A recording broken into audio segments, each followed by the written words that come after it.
Bom, primeiramente, muito obrigada a todos aqui presentes por terem respondido ao formulário, estarem participando desse webinar. Essa foi uma das medidas que a gente desenvolveu no Aplica diante do coronavírus, que a gente sabe que é um momento muito difícil financeiramente, emocionalmente, para todos vocês, e a gente não queria deixar de apoiar os nossos alunos nesse momento. Então, esse é o primeiro de uma série de webinars que a gente vai estar oferecendo até julho. A gente espera que seja benéfico para todos vocês.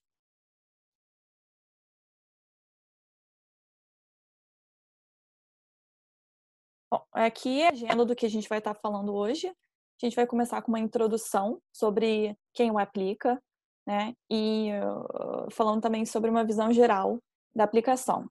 Apesar desse webinar focar mais em bolsas e auxílio financeiro, a gente recebeu uma demanda muito grande para a gente falar sobre uma visão geral do application. Então, a gente vai estar cobrindo isso também. Depois, a gente vai estar falando mais especificamente sobre as bolsas e auxílio financeiro, como, por exemplo, as diferentes modalidades de auxílio financeiro que você pode conseguir da universidade e como solicitar.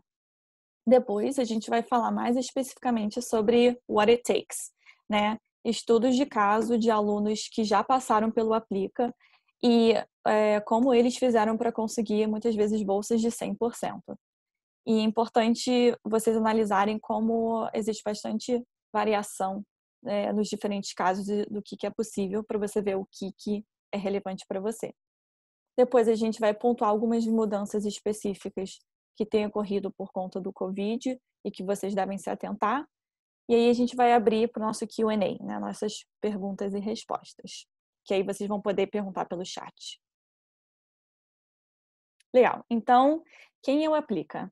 O Aplica foi fundado em 2016 por mim, Luciana, e pela Vanessa, minha sócia que está aqui.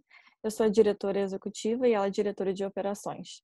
A gente vinha trabalhando com a Fundação Estudar já há um tempo, e nós duas também estudamos nos Estados Unidos, na Bryn Mawr College, e a gente foi desenvolvendo a nossa própria metodologia para então iniciar o Aplica em 2016. Hoje em dia, a gente tem uma sede física em Vancouver, no Canadá, mas a gente tende a brasileiros do país inteiro, porque todo o nosso trabalho é online. Então, a gente já tinha esse mundo virtual todo figured out, mesmo antes do coronavírus.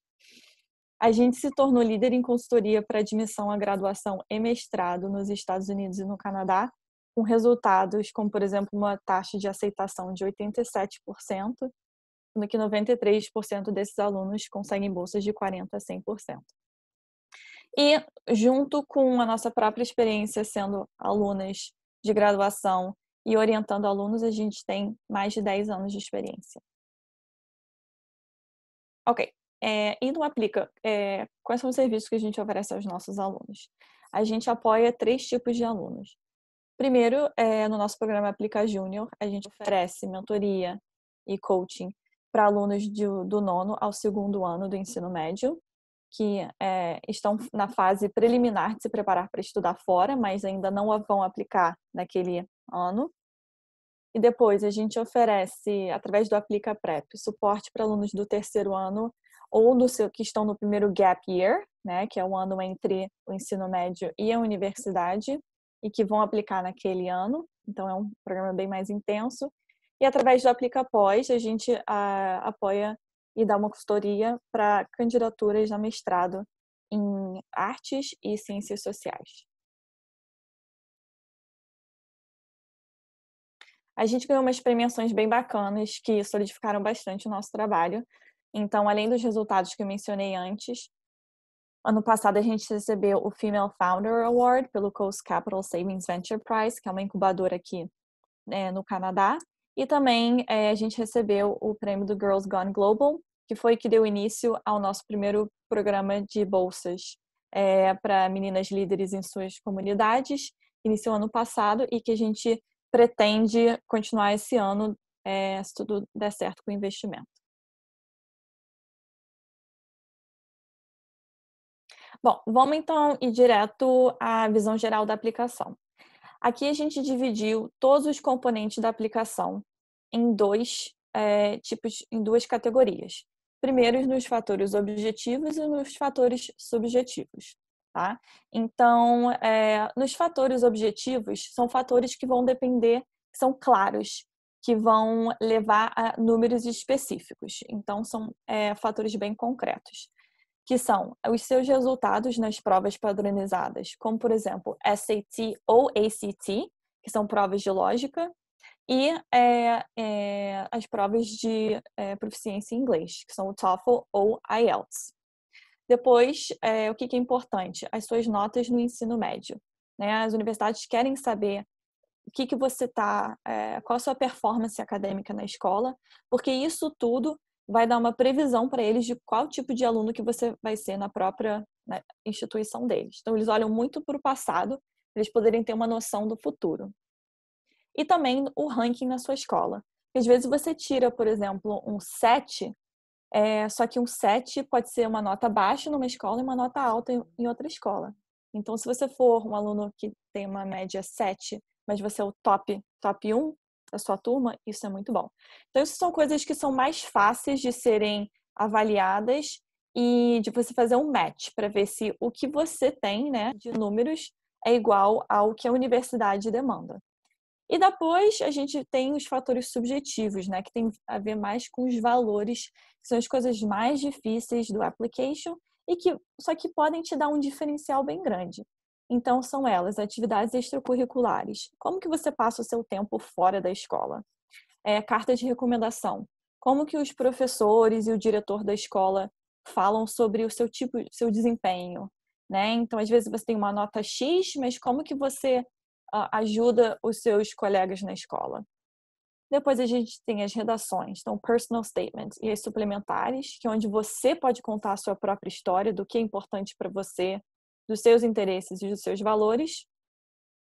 E por último, não menos importante, pode até parecer engraçado esses itens que a gente colocou aqui, mas eles têm o seu papel.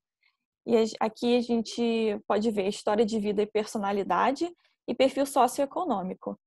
E isso é porque cada universidade vai querer montar a sua turma de alunos de acordo com certas orientações. Então, muitas dessas universidades estão procurando turmas diversas, né? Turmas com diversidade mesmo, socioeconômica, ou então de histórias de vida diferentes, porque isso é muito enriquecedor para a universidade. Então, se você é um aluno de um perfil X, e aquela universidade está procurando aumentar esse tipo de aluno, por exemplo, alunos que vêm de situações de minoria, isso pode ser um fator a seu favor. Ok, então vamos falar um pouco sobre como vocês conseguem essas informações dos fatores objetivos, né? Como que você pode ver que você se encaixa àquela universidade. Essa informação é relativamente fácil de encontrar na internet, tá? E aqui a gente tem alguns exemplos. Então, por exemplo, a gente tem Harvard, Emory e Indiana University. E daí a porcentagem de admissão nessas universidades. Então, já aí você já tem uma referência de competitividade. Depois a gente tem a média do SAT dos alunos que estão passando pelaquela universidade, SAT, ACT, e o mesmo com o TOEFL. E por último, só para vocês terem uma referência, aqui está um custo anual estimado de cada instituição. Então acaba sendo um valor bem alto, mas o que é importante notar, e o que a gente vai falar depois também, é que muitas vezes as universidades que são mais caras são as que podem oferecer um auxílio financeiro maior ainda. Ok. E agora dos fatores subjetivos. A parte que é mais importante vocês entenderem hoje é a noção do fit, ou do encaixe, né? Então, os fatores subjetivos vão entrar com muita importância para você tentar entender se você se encaixa naquela universidade ou não. Por quê? Não é que se você tirar uma nota perfeita em todas as provas, você é um aluno perfeito e tal, e que você tem atividades extracurriculares, às vezes, maravilhosas, não significa necessariamente que você vai passar para a universidade Y. Talvez você passe para X, mas não Y. Por quê? Porque as universidades têm como se fosse um mini mundo, que tem uma mini cultura. E eles vão querer alunos que têm compatibilidade com aquela cultura. Então, aquele aluno, às vezes, não vai se dar bem. Às vezes você é maravilhoso, mas você não tem aquele perfil. Então, além de se atentar aos fatores objetivos e subjetivos, é muito importante você pesquisar bastante a universidade para ver se você se encaixa no perfil dela. A gente vai estar falando um pouquinho mais sobre isso nos nossos estudos de caso depois. Ok, então com isso, eu pergunto a todos vocês, qual o seu lugar no mundo? É basicamente isso na application que a universidade vai querer que você responda, né? Todo mundo tem o seu lugar no mundo, todo mundo tem o seu lugar na sua comunidade, tem o seu papel. E eles querem saber qual o papel que você tem através das suas experiências passadas, através das suas histórias, dos seus próprios interesses, ou seja, através do seu autoconhecimento, você vai conseguir colocar isso no seu application para saber qual é o lugar que você vai ter na instituição deles. Então, é assim que eles fazem essa referência. E daí, que tipos de recursos vocês podem usar para poder entender como responder essa pergunta? Primeiro, é importante ver os fatores objetivos. E aqui a gente tem alguns links que vão ser bem úteis nessas perguntas. Então, para fatores objetivos, a gente tem aqui acesso a Admission Statistics, por exemplo, de Harvard, em que eles colocam um perfil dos alunos que passaram. Além disso, a própria universidade te fala o que eles estão procurando. Então, em What We Look For, que é o segundo link, eles escrevem o que eles procuram de forma subjetiva nos seus alunos. Depois, a gente recomenda muito o Big Future Statistics, que é um site que tem estatística de a taxa de admissão, quanto de SAT que os alunos estão tirando, que estão passando para aquelas universidades, então é muito útil. E por último, eu recomendo muito esse artigo do Prep Scholar, que fala justamente isso, como você pode encontrar o seu papel e mostrar da melhor forma no seu application. Ele fala especificamente de universidades de Ivy Leagues, que são mais específicas, mas vale para o processo no geral.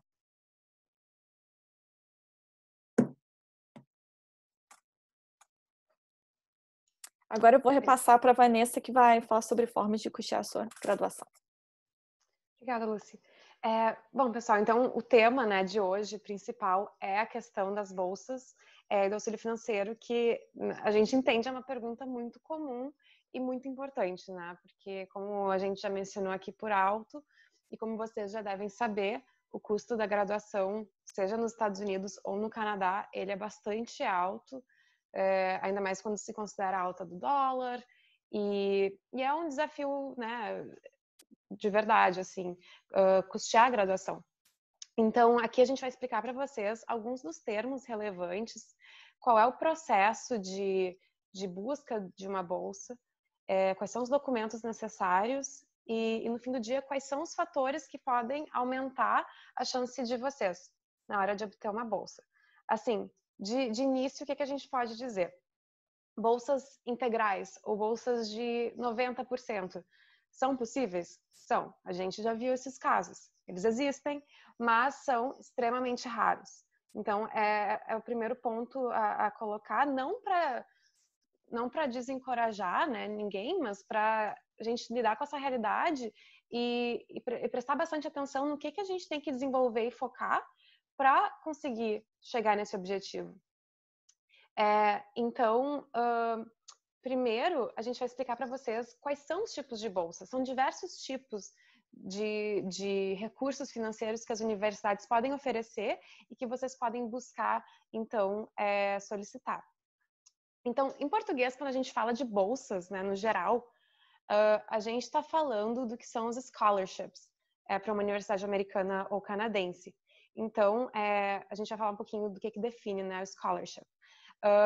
Em segundo lugar, a gente vai ter o termo financial aid, que é muito comum e é uma grande parte da aplicação para a maioria dos nossos alunos. Então, é buscar esse financial aid, que é um auxílio financeiro. Depois, a gente tem empréstimos. Então, universidades podem oferecer a alunos internacionais certos empréstimos, valores anuais, que o aluno começa a pagar normalmente um ano depois da formatura. E esses podem ser parte, né, da oferta de bolsa.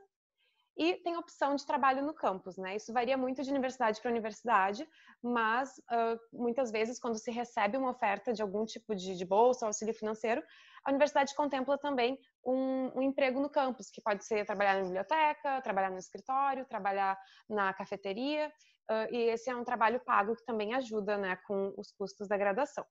Então, a soma desses 4 tipos de recursos se chama um Financial Aid Package, né, um pacote financeiro. Então, na hora de montar a estratégia de aplicação, um dos passos cruciais, né, para quem está buscando bolsa é entender bem o que são as opções de scholarship e financial aid e o que cada processo exige. Então, primeiro, vamos falar um pouquinho das diferenças entre esses dois termos, que muita gente confunde, que é scholarship e financial aid. Então, são várias as distinções que vocês podem ter como referência. Scholarships, elas são baseadas em mérito. Então, elas normalmente têm um propósito muito claro. Por exemplo, a bolsa de $30 mil destinada a alunos líderes em suas comunidades de países em desenvolvimento, por exemplo. Então, são valores que são, né, dados como um grant, ou seja, não é um valor que vocês vão ter que pagar de volta para a universidade e vai ter critérios muito específicos. Scholarships, existem algumas vezes as scholarships integrais, mas geralmente elas só cobrem o que a gente chama de tuition, né? O tuition é o que seria a anualidade da universidade, é o custo do ensino. E às vezes, scholarships vão cobrir também o que se chama room and board, que são os custos de moradia e alimentação. Mas bolsas que são assim de extensas, que cobrem também a hospedagem e alimentação, elas são muito competitivas e mais raras. Os valores, como eu comentei, são fixos, né, no caso das scholarships, costumam ter um valor definido e muitas vezes tu encontra isso no site da universidade. Então, o Dean's Scholarship e no valor de $10 mil. Então, tem esse valor fixo. Ele pode ser baseado, pode ter essa nomenclatura de merit-based, que é baseado em mérito, ou non-need-based, né, que vai ser a distinção do financial aid. E, às vezes, tu pode ser considerado automaticamente, né, na hora da tua candidatura para um scholarship, então tu não tem nenhum passo adicional a tomar para solicitar essa bolsa, ou a universidade pode pedir o que seria uma aplicação suplementar específica para aquela bolsa. Então, por exemplo, se tu quer ser considerado para o programa de bolsas de Global Scholars, tu tem que enviar uma redação a mais, ou um vídeo a mais, explicando a tua liderança na comunidade. Então, isso tudo a gente vai vendo, né, com os nossos alunos, dentro da lista de universidade deles, quais são os requisitos de cada opção, né, de bolsa. No caso de financial aid, que é o auxílio financeiro, ela se baseia na necessidade financeira, né, na renda familiar do aluno. Então, não é só em mérito, é principalmente com relação a quais são as possibilidades, né, financeiras da família, o quanto que esse aluno precisaria para poder arcar com o custo da graduação. Ele sempre, né, a universidade, na hora de avaliar a oferta de financial aid, ela sempre vai considerar tanto a anuidade, né, tanto o custo do ensino, quanto moradia e alimentação, room and board, podendo até chegar a 100%, né, a oferta de financial aid. Como comentei, essa porcentagem, né, ela não é tanto um valor fixo, né, ela vai ser uma avaliação do quanto que a família precisa para suplementar, né, a renda para conseguir arcar com esses custos. Vai ser baseado em necessidade, então não é em mérito. E o meio principal de solicitação de financial aid é através de uma plataforma que se chama CSS Profile. Então, a gente sabe que alguns de vocês talvez já estejam super familiarizados com os termos, alguns de vocês sejam novos, né, nessa história de application. Então, assim, a gente vai ter que passar por alguns termos um pouco rapidamente, mas para quem, né, não conhece o CSS Profile, ele é um site do College Board, é uma plataforma onde tu cria tua conta e tu preenche colocando todas as informações financeiras da tua família e tu envia aquele mesmo formulário para todas as universidades nos Estados Unidos, né? O processo do Canadá é um pouquinho diferente. E muitas vezes os alunos vão buscar tanto o scholarship quanto o financial aid na mesma universidade. Então, a gente também observa esses casos. Então, o aluno, de repente, vai ter que preencher o CSS Profile e também enviar uma redação a mais para ser considerado para uma scholarship, né, para uma bolsa específica.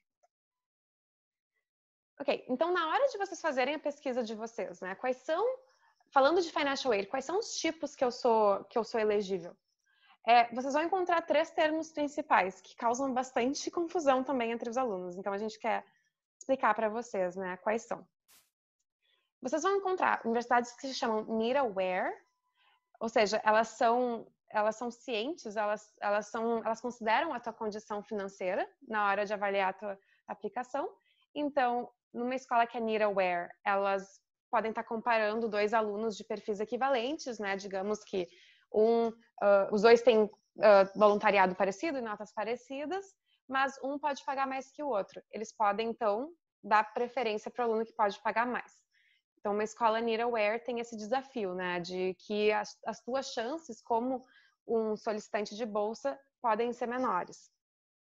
Segundo, a gente tem o melhor caso, né, que na verdade é o mais raro, que é o need blind, que é a escola que é cega para a necessidade, ou seja, ela não considera a tua condição financeira na hora da avaliação.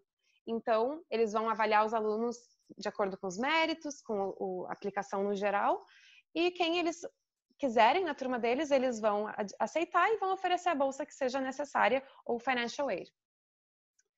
E, por último, a gente tem as escolas que são meet full need, ou seja, elas suplementam, né, a necessidade total do aluno. Então, aquela universidade garante cobrir 100% da necessidade financeira do aluno quando admitido, né? O que é esse 100% da necessidade financeira vai de acordo com a avaliação da universidade. Então, eles podem considerar, olhando a documentação financeira da família, que o aluno precisa de 90% para cobrir os custos da graduação. Então, eles vão fazer essa oferta. Ou eles podem considerar que o aluno precisa de só 40%. Mas, seja como for, eles estão garantindo cobrir essa necessidade. Então, particularmente Need Blind e Meet Full Need são ótimas escolas de se considerar, mas, como a gente vai ver logo em seguida, elas costumam também ser as mais competitivas, né? Então, Vanessa. Oi. Oi, vou interromper para fazer uma pergunta aqui, vendo que eu sou uma aluna, tá? Uhum. Mas Vanessa, então, já que existem universidades que são Need Blind e Meet Full Need, e eu preciso de 100% de bolsa, e Financial Aid não depende de mérito, então não é relativamente fácil, não é só aplicar para essas universidades?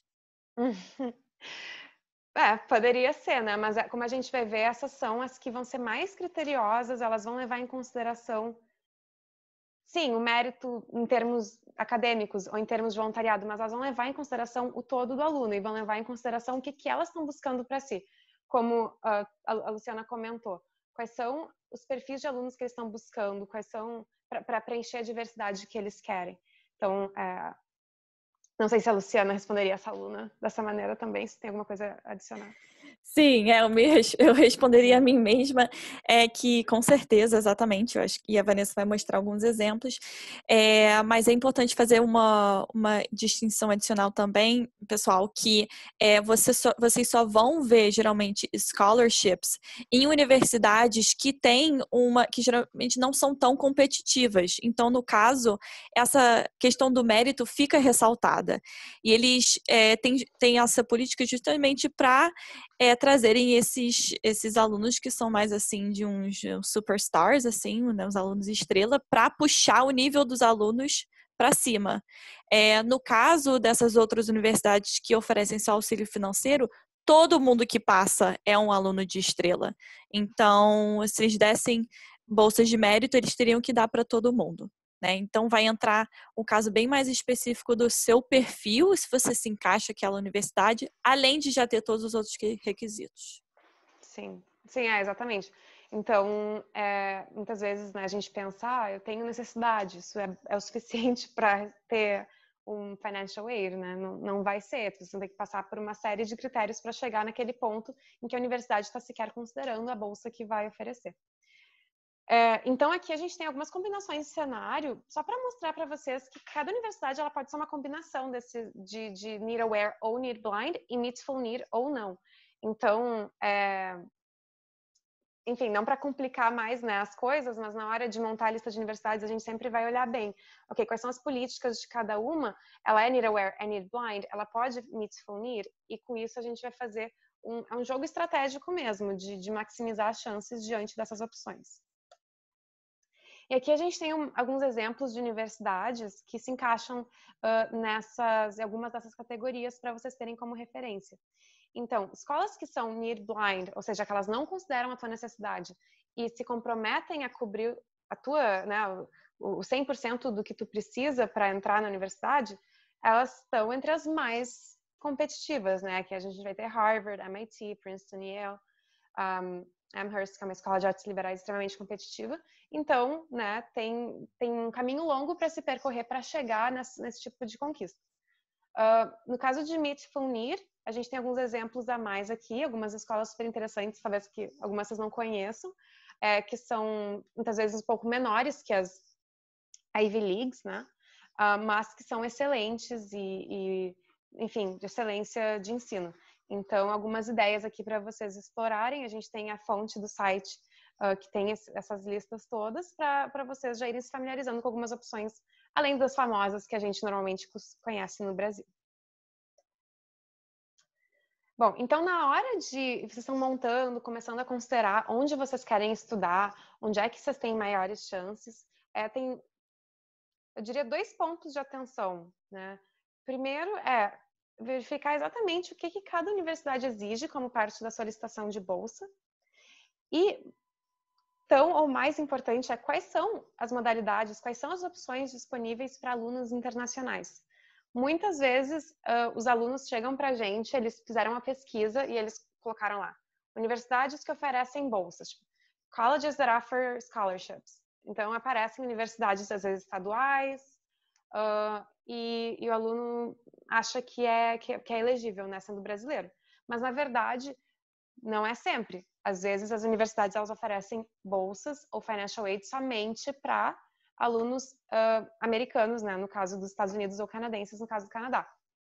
E isso é porque, se a escola, principalmente, ela é estadual, se ela é uma escola pública, ela só destina os fundos, né, para os alunos que são os taxpayers, que são os contribuintes daquele país. Então, se vocês estão buscando bolsa, de cara, é uma boa ideia descartar universidades estaduais, principalmente. Mas muitas universidades estaduais, elas até podem oferecer algumas bolsas pequenas, merit-based, para alunos internacionais. Então, isso depende. Mas para casos de bolsas, assim, de, digamos, mais de 50%, vão ser normalmente as escolas privadas que vão oferecer essas opções. Então, se vocês estão fazendo essa pesquisa por conta, né? Tipo, o Google é o melhor amigo de vocês nessas horas, né? Para descobrir quais são as informações relevantes para vocês. Então, aqui a gente está botando um exemplo. A busca básica, tradicional, para vocês fazerem na hora de esclarecer, né, as opções de vocês, coloquem o nome do college, ABC College, Stanford, Bryn Mawr, Emory, Financial Aid, então, né, Financial Aid, International Students. Então, o termo International Students, né, alunos internacionais, é super importante para que vocês caiam na página que vai falar especificamente das opções para alunos internacionais. E parece um detalhe, mas é muito crucial. A gente encontra muitos casos de alunos que não se atêm nessa parte do que está disponível para quem não é americano ou não é canadense. Em termos do como, né? Como, quando, onde solicitar as bolsas. Então, a gente vai dar uma resposta que talvez não seja específica o suficiente, porque, na verdade, cada universidade vai ter os seus processos e seus requerimentos na hora de permitir que o aluno solicite, né, uma bolsa ou financial aid. Mas aqui estão alguns dos documentos principais que a gente costuma ver, né, como parte do Financial Aid Application. Então, a gente tem o CSAS Profile, de que a gente falou antes, que é um formulário, de novo, é um formulário importante, tu preenche uma vez e tu pode enviar para várias universidades de uma vez só. Muito comumente se pede o imposto de renda dos pais ou responsáveis. No caso, também existem casos especiais, se tu mora com um dos pais ou com um guardião, de qualquer forma vai ter algum requisito assim pedindo para ver a situação financeira da família. O extrato bancário. Então, as universidades querem saber o quanto de fundos em conta corrente, poupança, a família tem hoje para arcar com os custos da graduação. E formulários específicos. Então, cada universidade pode ter o seu próprio formulário, onde eles colocam, assim, os termos deles, né? Então, quanto que custa a graduação naquela escola e pedindo que o aluno preencha, junto com a família, o quanto pode contribuir, né, para aquele custo. Então, muitas vezes, esse formulário se chama International Student Certification of Finances, ou similar, alguns nomes desse tipo. Mas, como eu disse, cada um vai ter o seu processo. Muitas vezes, universidades pedem só o CSS Profile, assim, mas são as que são mais competitivas, como, digamos, a UPenn. Mas, na hora de preparar o application, vocês vão ter o trabalho, né, de redações, formulários, enfim, mas vai ter todo um processo separado justamente para providenciar esses documentos que a universidade pede, enviar cada um, né, no prazo e da maneira certa, e também providenciar traduções quando seja necessário. Então, a gente sabe que muitos alunos chegam até nós com, assim, muitas expectativas e muitas dúvidas, né? Como a gente também tinha na nossa época. Então, a gente vai mostrar para vocês alguns estudos de caso, ou seja, quais são as experiências que alunos anteriores nossos tiveram na hora de obter bolsa, o que precisou para eles chegarem lá. Então, vou passar a bola para a Luciana. Legal, sim. Então, a gente vai falar de alguns alunos aqui que vieram de situações diferentes, tá? E conseguiram resultados positivos ou negativos de acordo com as suas escolhas, tá? E o que é importante vocês se atentarem agora é talvez tentar se encaixar em algum desses perfis, tá? Porque quando a universidade está avaliando a sua aplicação, ela vai estar te comparando com outras pessoas que tiveram um background similar a você. Por exemplo, você é um aluno internacional, ok? Outros alunos internacionais de uma cidade pequena. Então, ela está sempre avaliando assim o que era disponível para você de recurso e o quanto que você usufruiu desses recursos e para que propósito, né? Porque às vezes você usufrui de todos os recursos, faz muitas atividades, mas às vezes é só assim para encher o seu application. E de fato você não faz aquilo com paixão. Não é algo que você realmente tem interesse naquela atividade, né? Então vamos começar falando sobre o aluno número 1. Esse aluno, são todos alunos do Aplica, tá? Chegou com um potencial muito grande, tá? E ele tinha um foco bem específico e encontrou uma faculdade em que ele tinha um fit muito bom, tá? Esse aluno vinha de uma cidade pequena, ou seja, não tinha muitos recursos disponíveis, só que ele conseguiu montar um projeto comunitário muito grande, alinhado à área específica de interesse dele. Tá? Ele tinha montou uma escola de inglês que acho que tinha cerca de 60 e poucos alunos. Então, isso, diante dos olhos da universidade, é uma coisa muito concreta que não pode ser negada.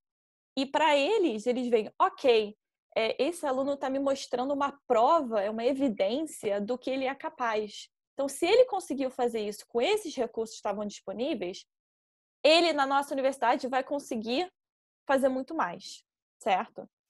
Então, por isso que a gente sempre fala, quais são as suas ações que você está tomando, né? Ao invés de, a gente fala show, don't tell. Então, assim, mostra através das suas ações. Ao invés de chegar na redação e falar assim, porque eu quero fazer isso, eu quero fazer aquilo. Todo mundo tem intenção, mas quem de fato fez alguma coisa, né? Com relação às provas, no TOEFL ele foi muito bem, tá? A gente recomenda sempre acima de 100. Só que no SAT não foi extraordinário, não, tá? Ele foi uma nota boa, mas não foi excelente, tá? Então, isso é só para mostrar para vocês que, ao mesmo tempo que é competitivo, né? Que a gente está falando várias coisas aqui sobre desenvolver o seu perfil, você não precisa ser perfeito, tá? Que tem universidades que vão ter um peso menor nas provas, tem umas que não, que vão querer notas quase que perfeitas, tá? Mas tem uns que não, que vão ser mais flexíveis porque eles valorizam outras coisas. Então, essa faculdade, que ele aplicou, que era uma faculdade de empreendedorismo, tinha um peso muito grande nas atividades, claro, em como o aluno talvez foi empreendedor na sua vida, né? E daí ele tinha uma área específica de interesse, que era o empreendedorismo. A família tinha um envolvimento muito forte, acompanhou e apoiou ele durante esse tempo todo. E ele tinha um excelente gerenciamento de tempo, né? Então, o que acontece? Quando o aluno chega para a gente, você tem o potencial, às vezes você tem o conhecimento, só que é necessário, primeiro, que o aluno faça a sua parte, né? Que seja proativo, que tenha organização para poder planejar tudo de acordo com os prazos diferentes e que tenha essa equipe perto de você, né? Se sua família às vezes não entende o processo, então é importante você se conectar a outros amigos que estejam participando disso. E isso, além da gente orientar vocês no Aplica, a gente conecta vocês a uma rede também de suporte. Então esse é o aluno número 1. Agora vamos para o aluno número 2. O aluno número 2 também tinha um potencial muito grande, só que tinha pouco foco, né? Então, essa aluna era de uma cidade grande, tinha muitas oportunidades, ela tinha muitas atividades escolares, só que pouco envolvimento comunitário, tá? Então, pouco envolvimento fora da escola. Mas isso não necessariamente precisa ser uma coisa ruim, porque cada aluno vai ter uma atividade que está mais alinhada com o seu interesse. Agora, com relação às provas, ela não foi muito bem, foi mais uma nota mais baixa, só que o que pegou mesmo foi a procrastinação e o pouco envolvimento familiar, né? Então, por que a gente fala disso? Porque às vezes você tem todos os requisitos necessários para ir bem no processo. Só que é importante lembrar que é um processo, que esse processo requer estratégia, planejamento, organização e reavaliação, porque ele é bem dinâmico. Então, vamos ver qual foram os resultados desses 2 alunos. Então, o primeiro passou em Babson College, no Global Scholars, que foi um scholarship específico que a Vanessa estava falando, que requer uma aplicação extra. Ele conseguiu 100% de bolsa.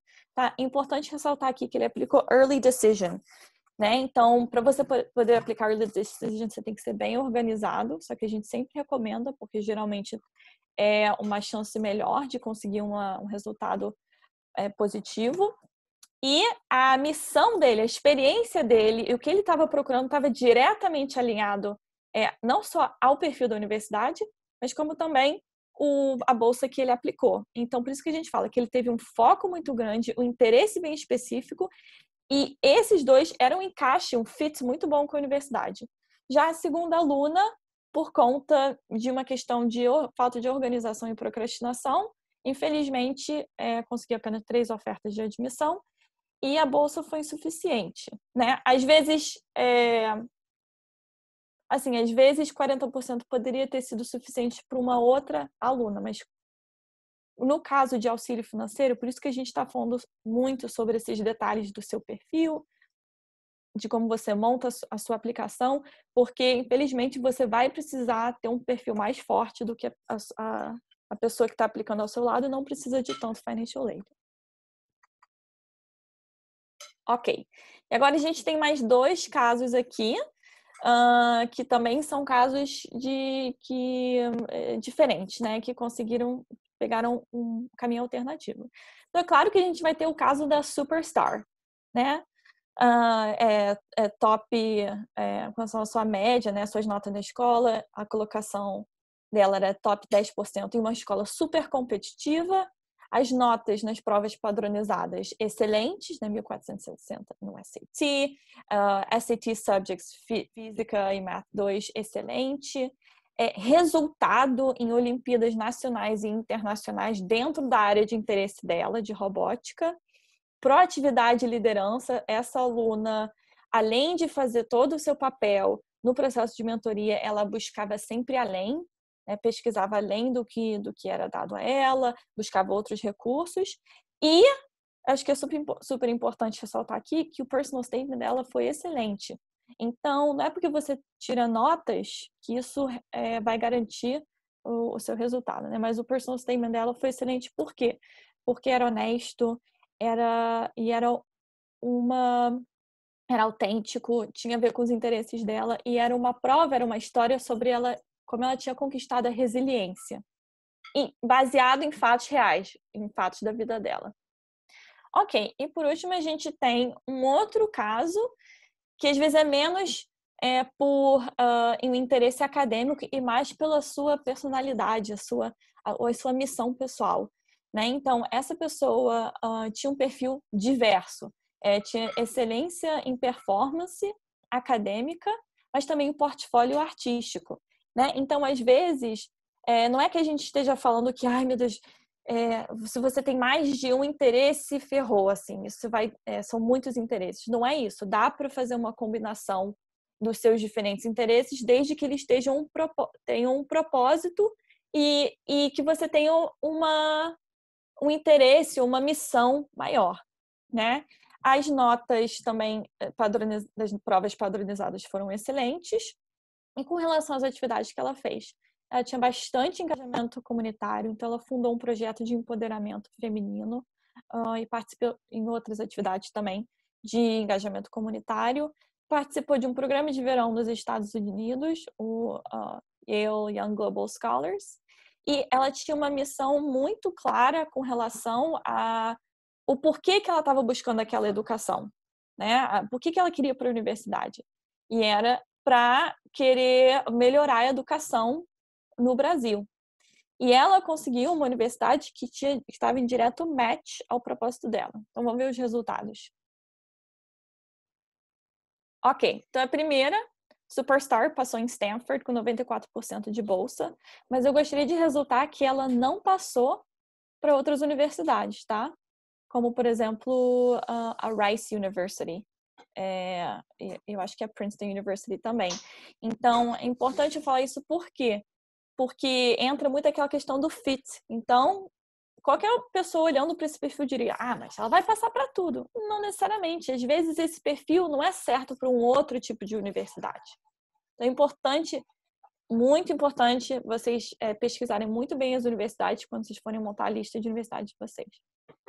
E a segunda passou para Dartmouth College, no King's Scholars Program, que era específico para alunos de países em desenvolvimento que queriam melhorar, às vezes trabalhar em projetos voltados à comunidade mais de baixa renda e melhorar a situação, o acesso à educação para eles. Era específico a isso e ela conseguiu 100% de bolsa, além de mentoria e estágios.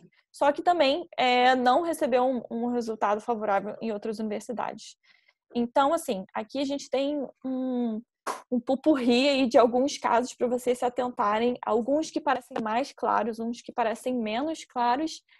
E o que a gente faz nesse processo de mentoria no Aplica? A gente pega o seu caso personalizado e vê, ok, o que você tem de potencial e como a gente pode desenvolver esse potencial e saber mostrar esse potencial na aplicação, né? Porque muitas vezes você tem, mas não sabe muito bem que palavras usar para poder demonstrar aquilo. E é esse trabalho que a gente faz junto com os nossos alunos. Perfeito.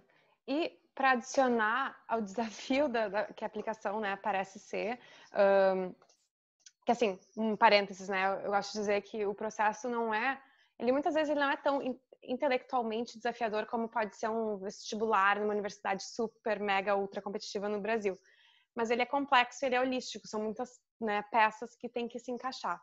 Então, assim, acho que pode ajudar, né, dar uma perspectiva quando tu lembra que, ok, isso é um processo que não é um bicho de 7 cabeças, mas me exige organização, proatividade e dedicação. Fechando parênteses. Vou me inserir aí no seu parênteses antes de fechar. Parênteses. Mas, por um outro lado, isso é um sinal muito positivo para muitos alunos, às vezes, que não têm...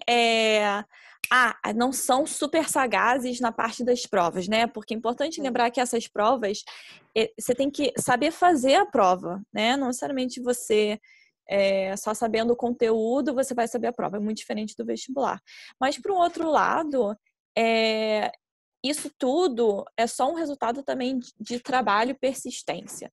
Então, mesmo aquela aluna que era uma superstar, a gente trabalhou no personal statement dela umas 10 vezes, tiveram provavelmente umas 10 versões. E isso é chato porque é trabalhoso, mas ao mesmo tempo, se você tá com dedicação, tá com suporte e é esforçado, você vai conseguir chegar lá, sabe? Então isso é importante, que o papel de vocês nisso, ele vale muito, sabe? Uhum.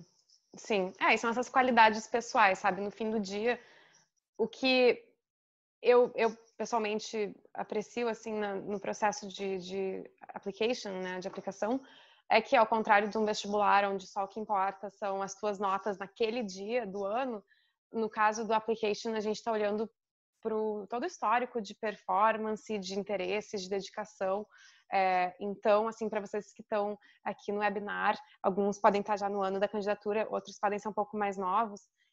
Sempre é importante olhar assim, ok, como é que eu posso me dedicar a algo duradouro que é importante para mim, que é importante para minha comunidade.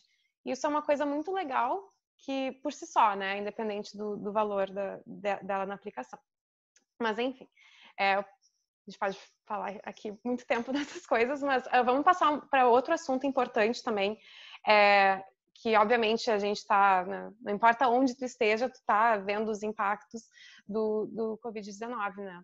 E como vocês podem imaginar, todos os dias as coisas estão mudando também para as universidades, né? Para as escolas, para as universidades, para o College Board, que é a empresa que administra provas como o SAT. Então, a gente também está atento a quais são esses impactos, né, este ano. Este ano vai ser muito diferente para quem for se candidatar à universidade, de maneiras que a gente não tem total entendimento ainda, né, porque muita coisa ainda pode mudar. Mas o que a gente já sabe? A gente queria passar alguns pontos aqui para vocês. Como vocês talvez já tenham visto, para vocês que estavam planejando fazer o SAT este ano, a prova de junho acabou de ser cancelada e agora a ideia é que o SAT seja administrado a partir de agosto. Então seria uma vez por mês, o que é uma coisa relativamente boa, porque são mais datas do que normalmente a gente tem no Brasil, e essas inscrições abririam a partir de maio. Então, se vocês estão se preparando para o SAT, vocês tinham a prova, né, no primeiro semestre, essa prova foi cancelada, vocês agora podem se planejar para o segundo semestre. A ideia é que essas provas sejam presenciais, né, normais, mas o plano B do College Board é administrar o SAT Home Edition, que seria uma prova online em casa. Então, essa também é uma opção que pode surgir. Então, de repente tem alguém pensando, se eles cancelarem, né, no segundo semestre, então não vou fazer a prova. Não, vai ter possivelmente essa opção online. Agora, outro ponto que está bem em alta agora, né? Muitas pessoas estão conversando com a gente assim, então as universidades agora estão test optional, né? Várias universidades elas estão anunciando que elas vão tratar das provas como opcionais este ano, em vez de obrigatórias. E isso pode animar alguns alunos, né? Tipo, eu não tenho que fazer o SAT, mas isso não é necessariamente verdade, assim. Essas universidades elas podem estar se tornando test optional, mas elas não são test blind, elas não vão ignorar os seus resultados na prova. E, inclusive, se tu não tem essa parte da prova padronizada, outros aspectos da tua aplicação vão ser ainda mais relevantes, vão ter ainda mais peso na hora da avaliação. Então, é importante não deixar a peteca cair nessas horas. Alguns alunos, eles talvez não vão poder fazer o SAT por questões financeiras, né? Questões de acesso. Essas universidades, elas estão mostrando flexibilidade para entender esses casos, mas isso não quer dizer que não vai ser importante se dedicar ainda mais às outras áreas da aplicação, como as redações e as atividades extracurriculares. Em termos de prazos, né, a gente não sabe muito ainda. O que é bastante provável é que os prazos do Early Action e Early Decision, que normalmente são em 1º de novembro, vão ser adiados. Isso ainda não está confirmado, mas é uma possibilidade. E o que realmente importa, assim, hoje, diante do que a gente está vendo em virtude do Covid-19?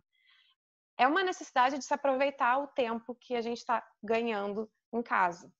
Então, claro que a gente entende que são muitos os desafios, né? A gente tem todas as questões pessoais, né? Preocupações de saúde, com a família, econômicas, né? Todos os países estão lidando com problemas bastante sérios. Mas né, como sempre, vai ser uma prova de superação para os alunos que vão se candidatar às universidades mais competitivas. Eles vão ter que se destacar de alguma maneira diante das limitações. Então, o que são algumas coisas que vocês podem fazer nesse tempo livre que vocês têm agora, digamos, fora da escola, né, para quem ainda não está em aulas? Então, não deixem de estudar, obviamente, para o colégio e também para uma prova como o SAT ou TOEFL, né? Continuem planejando fazer essas provas e se informem, né? Vocês podem agora conhecer as universidades através de tours virtuais. Então, tours virtuais já eram comuns e agora mais ainda, as universidades não estão, né, aceitando dar visitas, então elas estão com muitos recursos online para conhecer a escola. Então, aproveitem isso, sabe? Isso é uma questão de ir no site da universidade e descobrir o que eles estão oferecendo de palestra ou de tour. Invistam em atividades de aprendizado mesmo nas limitações. Então, isso pode ser difícil, né? O que a gente vê, qual é a via de regra? Que os alunos vão se sentir menos motivados, que eles vão ficar mais ociosos. E essa é a hora da gente, tipo, step up the game, tipo, se superar. Então, como é que se pode ainda crescer, né, diante desses desafios? Então, a gente, né, hoje tem meios digitais que podem ser usados para promover impacto. Então, de repente, tu não pode mais fazer o voluntariado ou uma atividade na escola, pelo menos no primeiro semestre. Mas se pode fazer uma campanha virtual, fazer um site de conscientização sobre algum tema, alguma coisa que seja importante para vocês. Então, usar esses meios digitais que estão disponíveis. Observar oportunidades relativas ao próprio Covid-19, né? A situação atual. Então, tem alunos que, por exemplo, estão se envolvendo em voluntariado, né? Trabalhos comunitários, fazendo campanhas de arrecadação de fundos para talvez uma ONG local, para entregar alimentos, ou enfim, atender a população local como seja necessário. Então, fiquem também de olho, assim, né? Como é que vocês podem contribuir também nesse momento, né? Vocês podem aprender alguma coisa nova em casa. De repente, se vocês são apaixonados por culinária e a ideia era fazer um curso de culinária este ano e não vai ser possível, então como é que vocês vão trazer aquilo para dentro de casa? Como é que vocês vão desenvolver aquela habilidade em casa? Vocês querem aprender um instrumento? Enfim, todas essas histórias elas vão ser levadas em consideração pelas universidades e as universidades vão te dar crédito por te superar.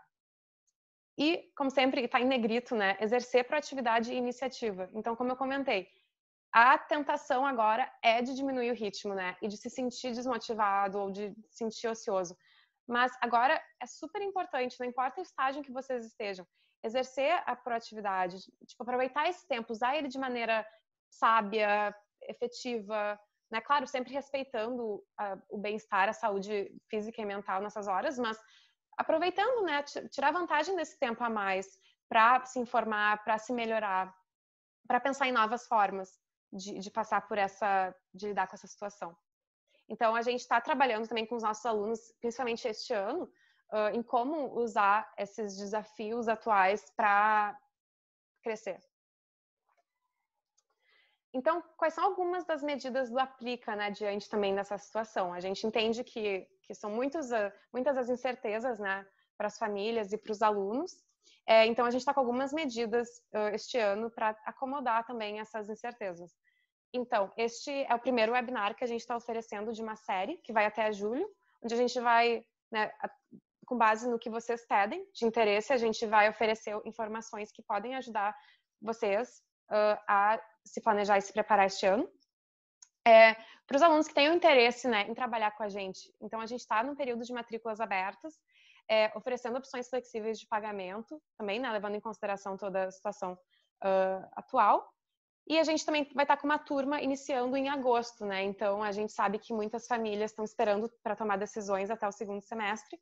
Então, a gente já está gerando propostas e conversando com alunos para uma turma a iniciar em agosto. Então, daqui a pouco a gente vai passar uns links a mais aqui para a gente falar para vocês saberem como entrar em contato, caso vocês tenham interesse.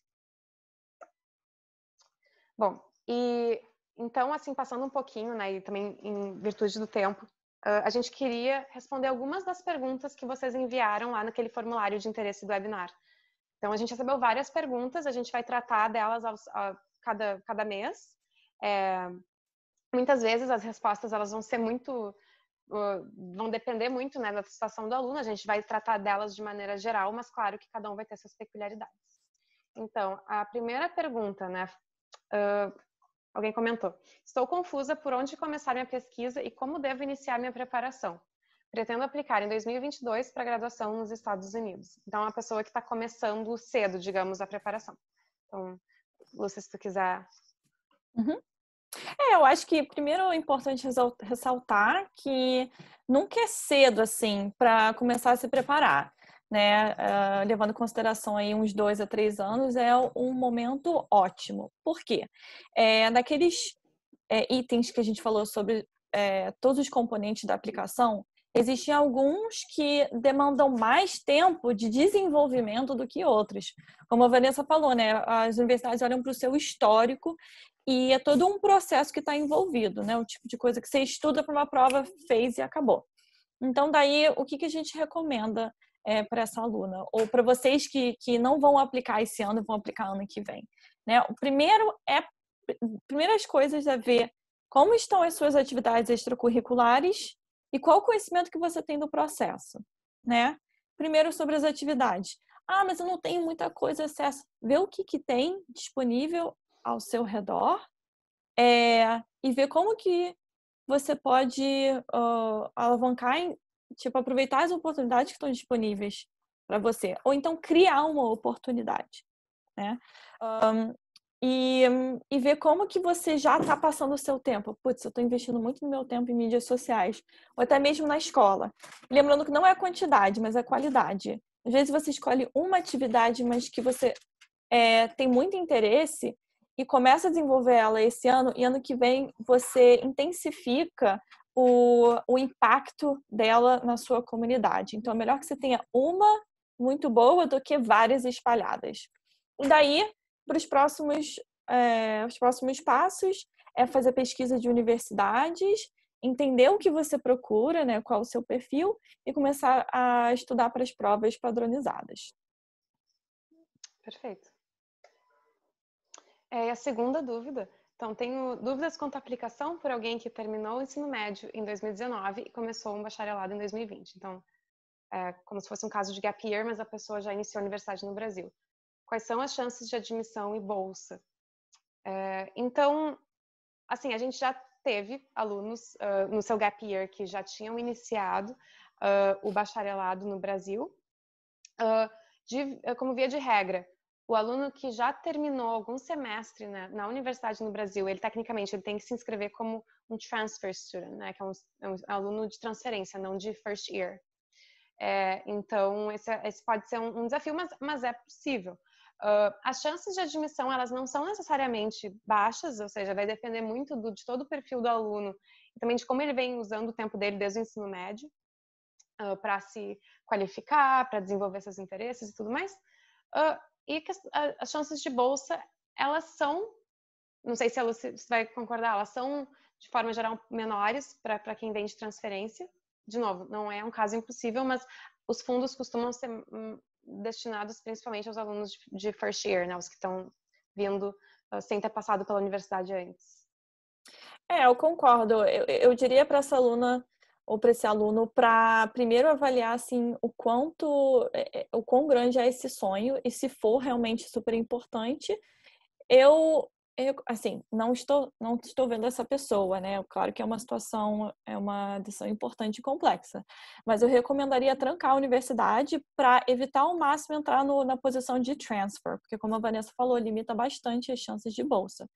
E então, desde que você não tenha acabado o seu primeiro semestre, a princípio não deve ser um problema muito grande, né? O que é mais importante é você pegar esse gap year, realmente aproveitar esse tempo por um projeto que seja significativo, que vai fazer uma diferença no seu application. Porque se você está tirando o gap year, eles vão querer ver o resultado desse tempo. E de forma geral, assim, eu acabei tirando um gap year não faz diferença. Mesmo se for voltar para a universidade depois. É importante lembrar que tudo que você faz no application, que você faz de coração e se for do seu interesse, na pior das hipóteses, se você não passar para a universidade, você saiu ganhando, porque você começou um projeto que você gosta, você se autoconhece muito melhor, e isso nunca é ruim, é sempre positivo. Com certeza. Bom, pessoal, então agora a gente vai passar para as perguntas que vocês tenham. Então, vocês fiquem à vontade para usar o chat e compartilhar as dúvidas de vocês.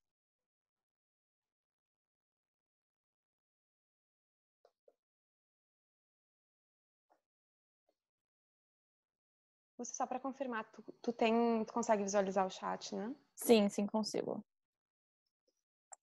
Assim que aparecer uma pergunta, eu falo aqui. Tá. E vocês podem ficar à vontade para fazer perguntas sobre o que foi falado na apresentação hoje, ou então, às vezes, até sobre algum tema do outro webinar, ou sobre os próprios programas do Aplica, ou algo do tipo. Certo.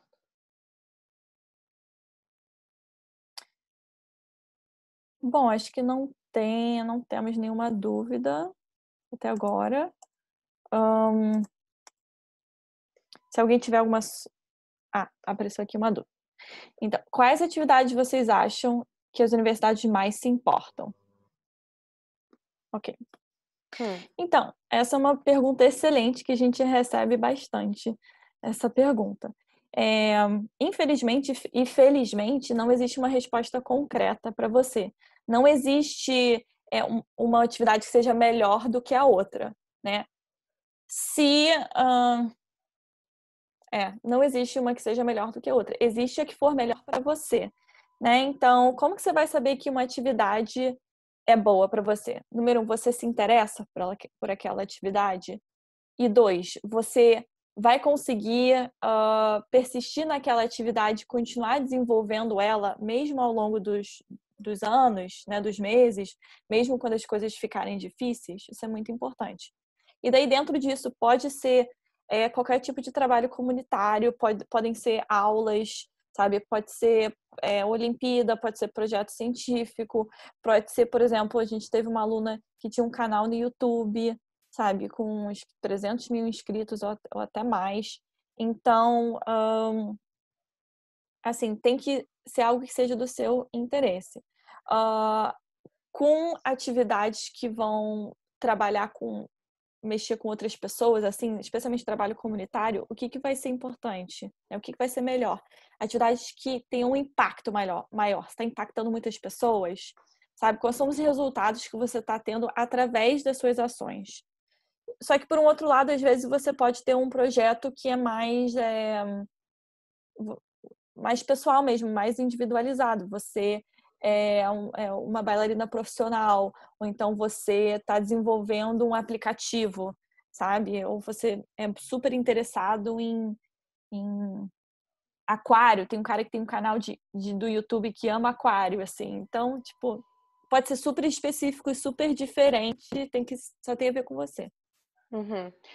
Eu diria assim como a gente já comentou, que qualidade é melhor que quantidade. Então, a gente já viu listas assim de alguém que tem 10 atividades, mas eram assim eventos de um dia ou de um fim de semana, uma Olimpíada aqui, enquanto que às vezes tem um aluno que de repente tem 5 atividades, mas são atividades desenvolvidas ao longo dos anos e a pessoa foi recebendo distinções ou honras ou prêmios ou títulos, né, ao longo do tempo. Então isso também é legal de mostrar assim evolução. Por exemplo, eu comecei como voluntária numa ONG local e aí lá no último ano tu era coordenadora de um grupo de voluntários ou algo assim. Então mostrar a evolução também é bem importante. Mas Oi, perdão. Não, pode ir.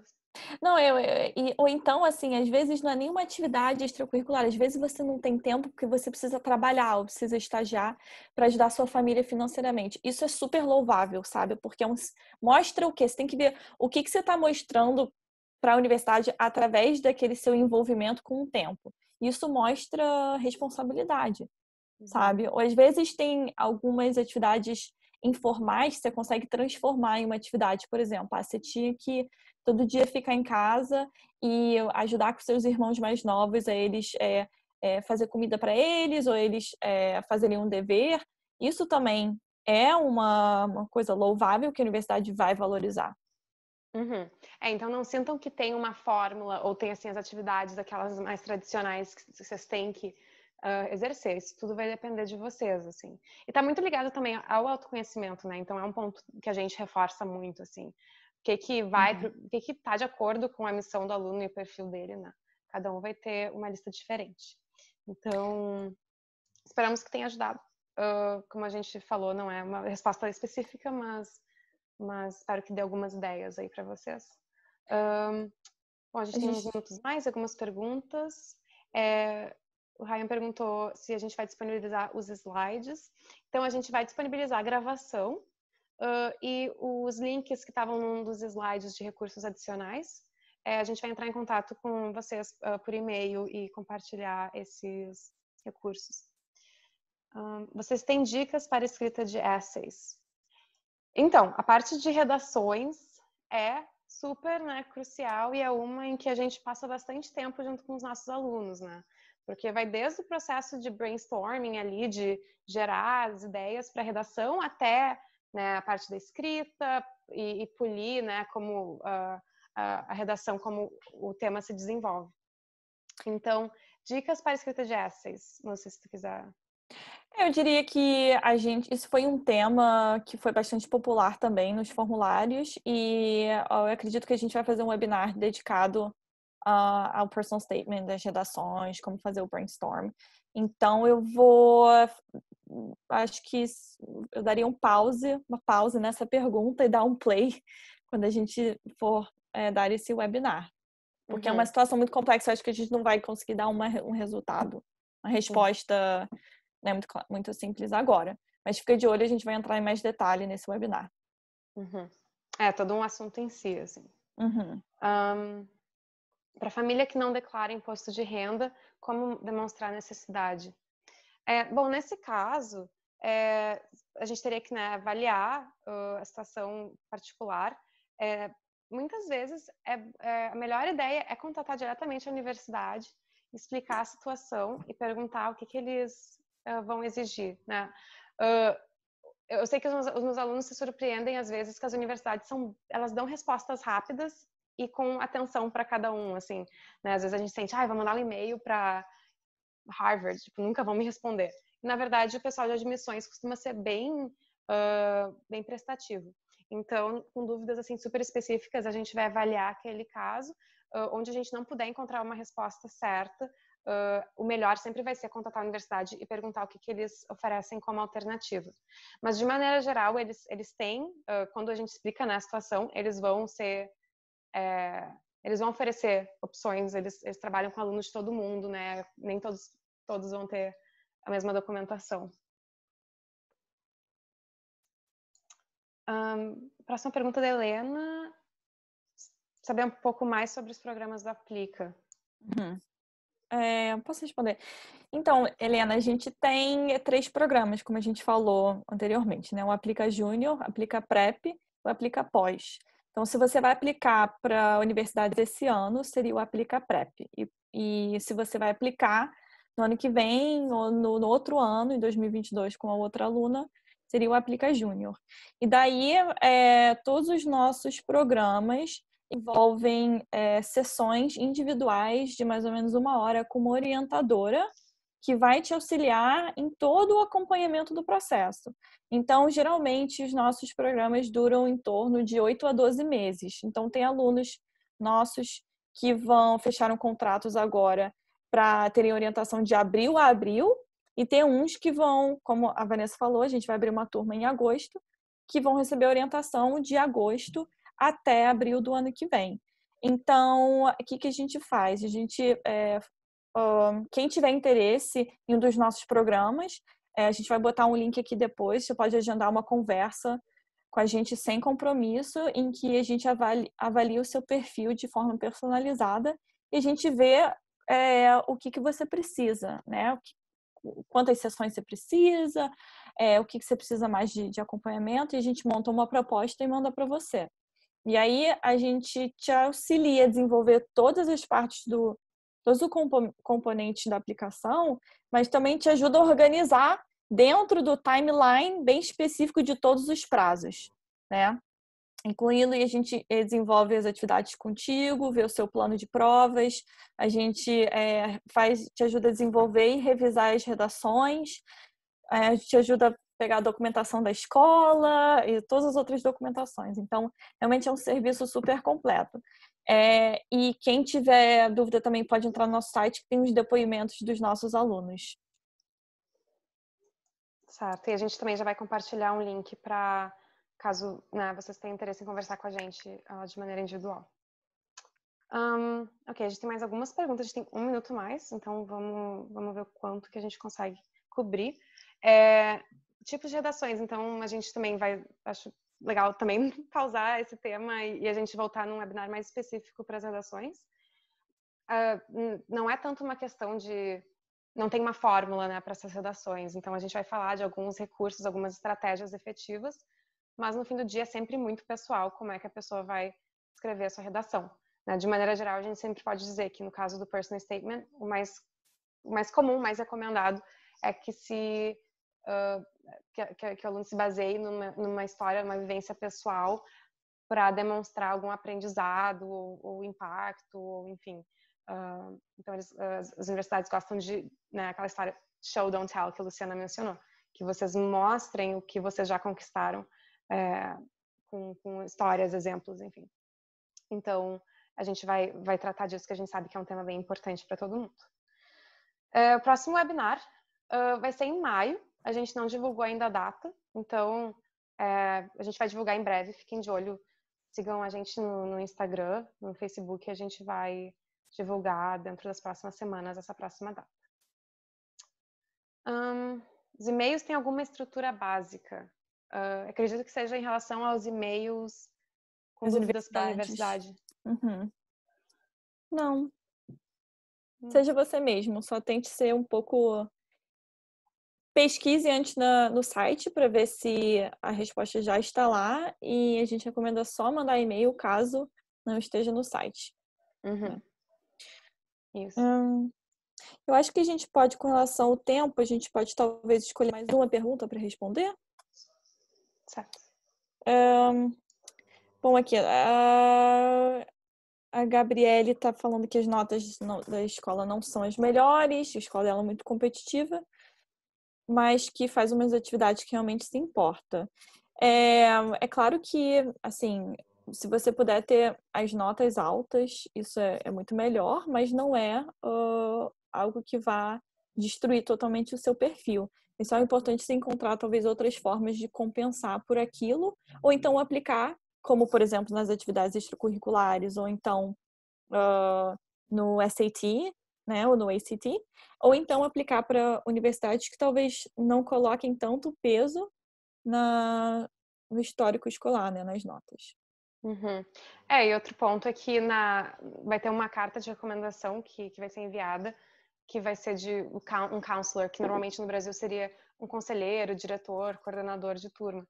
E nessa carta e também no perfil escolar, essa pessoa pode relatar o nível de dificuldade da escola, a média da turma, também para contextualizar as tuas notas, né? Então, de repente, tua nota é um 8, mas um 8 na tua escola tá entre os 5%, top 5% da turma, né?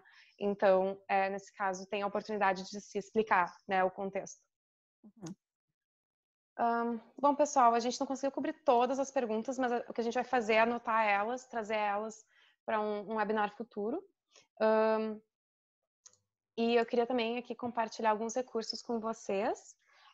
Então, como a gente comentou, caso vocês queiram conversar com a gente sem compromisso para falar do caso específico de vocês e de um possível programa, a gente tem um link no nosso site, o link está aqui na apresentação, que vai ser que vai avaliar a elegibilidade, né, para os nossos programas e dá a opção de fazer um agendamento de uma conversa de 45 minutos com a gente. Então, a gente fica, né, super, super feliz de conversar com vocês. E aqui também o nosso Facebook e Instagram, Aplica Prep. Fiquem à vontade para nos seguir, a gente busca compartilhar recursos úteis para todo mundo. E a gente está disponível por e-mail também, no info@aplicaprep.com.br. Pessoal, a gente queria agradecer a presença de todos vocês. Alguns já falaram que foi útil o webinar, a gente fica muito feliz. E se vocês tiverem alguma sugestão, recomendação para o próximo webinar, mande um e-mail para a gente através do info@aplicaprep.com.br e fique de olho nas nossas redes sociais, que a gente, como a Vanessa falou, a gente está divulgando até atualizações sobre o que está acontecendo com as universidades de Covid-19. Então, é isso. E se estiverem interessados em receber uma proposta nossa, receber orientação, mentoria, é só agendar uma conversa através do link. Certo, pessoal. Bom, muito obrigada por comparecer. Esperamos que vocês estejam todos bem, saudáveis e seguros nesses dias. Isso. Boa sorte e fiquem conectados com a gente. A gente vai continuar compartilhando webinars e recursos aí pelos próximos meses. É isso, pessoal. Um abraço a todos vocês. Um abraço, até mais.